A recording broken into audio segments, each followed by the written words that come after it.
Apocalipse capítulo 21. Os primeiros 5, 6 versos, capítulo 21. Chama-se a Nova Jerusalém. Então vi novos céus e nova terra, pois o primeiro céu e a primeira terra tinham passado, e o mar já não existia. Vi a cidade santa, a Nova Jerusalém, que descia dos céus, da parte de Deus, preparada como uma noiva adornada para o seu marido. Ouvi uma forte voz que vinha do trono e dizia: agora o tabernáculo de Deus está com os homens, com os quais ele viverá. Eles serão os seus povos, o próprio Deus estará com eles e será o seu Deus. Ele enxugará dos seus olhos toda lágrima, não haverá mais morte, nem tristeza, nem choro, nem dor, pois a antiga ordem já passou. Aquele que estava sentado no trono disse: estou fazendo novas todas as coisas, e acrescentou: escreva isso, pois essas palavras são verdadeiras e dignas de confiança. Capítulo 22, vamos ler também os primeiros versos ali. Então o anjo que me mostrou o rio da água da vida, que claro como cristal, fluía do trono de Deus e do Cordeiro. No meio da rua principal da cidade, de cada lado do rio estava a árvore da vida, que frutifica 12 vezes por ano, uma por mês. As folhas da árvore servem para a cura das nações. Já não haverá maldição nenhuma. O trono de Deus e do Cordeiro estará na cidade, e os seus servos o servirão. Eles verão a sua face, e o seu nome estará em suas testas. Não haverá mais noite. Eles não precisarão de luz de candeia, nem da luz do sol, pois o Senhor Deus os iluminará, e eles reinarão para todo sempre. Isso mostra um pouquinho daquilo que espera nesse reino eterno. Certamente, muitos detalhes aqui que nós não entendemos perfeitamente ou completamente, mas que nos surpreenderão de uma forma positiva aquele dia. Vamos para um outro texto, um pouco antes, no capítulo 7, os versos 9 a 12. Um texto que vocês já ouviram muitas vezes e que nós usamos muito em missões. Apocalipse 7, 9 a 12. Depois disso olhei, e diante de mim estava uma grande multidão, que ninguém podia contar, de todas as nações, tribos, povos e línguas, de pé, diante do trono e do Cordeiro, com vestes brancas e segurando palmas. E clamavam em alta voz: a salvação pertence ao nosso Deus, que se assenta no trono, e ao Cordeiro. Todos os anjos estavam de pé ao redor do trono, dos anciãos e dos 4 seres viventes. Eles se prostraram com o rosto em terra, diante do trono, e adoraram a Deus, dizendo: amém. Louvor e glória, sabedoria, ações de graças, honra, poder e força sejam ao nosso Deus para todo sempre. Amém. Essa perspectiva do reino e da participação do povo de Deus diante do trono do Senhor, com representação de todos os povos, tribos, raças e línguas,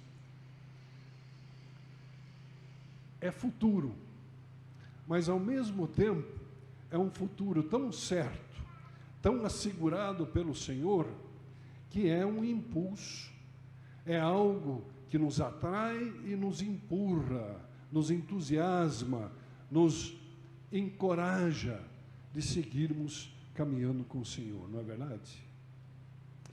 E essa perspectiva do reino que precisa de alguma forma se refletir em nosso meio, na igreja do Senhor, que é agente do reino de Deus. O reino de Deus é maior do que a igreja, naturalmente, mas a igreja está aqui representando o reino, e esse reflexo da eternidade, essa projeção da eternidade, precisa estar presente quando nós pensamos no reino de Deus. O que nós fazemos muitas vezes é o contrário. Nós queremos que o nosso pensamento, quem sabe humano, o nosso desejo de certas coisas, ou necessidade de certas coisas, seja característica do reino. E muitas vezes projetamos para o reino de Deus aquilo que, quem sabe, nós achamos que é o melhor para a nossa vida.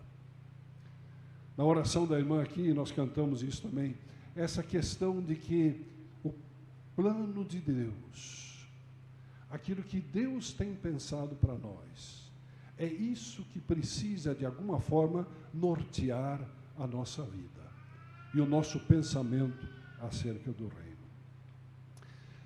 Nós temos algumas teologias que têm invertido a coisa. E quem sabe tem sido muito atraente, porque dá a ideia de que o reino de Deus, ele é em função de nós, em vez de nós vivermos em função do Senhor. De repente coloca o ser humano como o centro desse reino de Deus, quando na verdade o centro desse reino de Deus quem é? É o Senhor, né? E Jesus é o Rei, Ele é o centro. A teologia da libertação, que alguns de vocês certamente acompanharam, influenciou bastante a América Latina, mas também em outras partes do mundo. Tivemos teologias de libertação de diferentes classes e diferentes momentos da história. Era muito baseado na questão de uma mudança política, social, econômica, a partir da necessidade que se via, principalmente a partir da pobreza, né? E isso influenciou grandemente uma outra teologia, que a gente pensa que não tem nada a ver com isso, mas está muito próxima, que é a teologia da prosperidade. Porque também essa teologia enfatizava o quê? Se você vem para Jesus, todos os seus problemas são solucionados, não é? E se você der uma boa oferta, então você vai ter isso 10 vezes mais. E fazia-se uma negociação, faz-se uma negociação com Deus, prometendo mundos e fundos, né? Como se isso fosse a característica ou a essência do reino de Deus.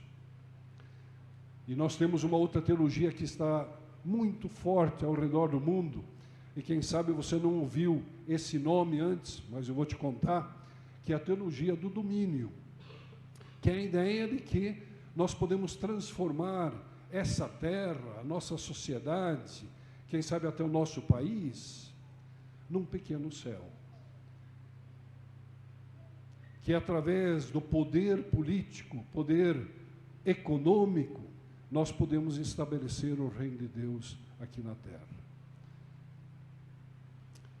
Essas teologias partem de uma ideia humana, humanista, uma ideia de que a nossa necessidade é o centro do reino de Deus. Mas quando nós olhamos o que a Bíblia diz sobre o reino de Deus, naturalmente temos a confiança no Senhor, Ele vai nos ajudar, promete cura, promete salvação, promete ajuda, não tem dúvida nenhuma, mas o centro desse reino é o Senhor. O centro desse reino é a pessoa de Jesus Cristo.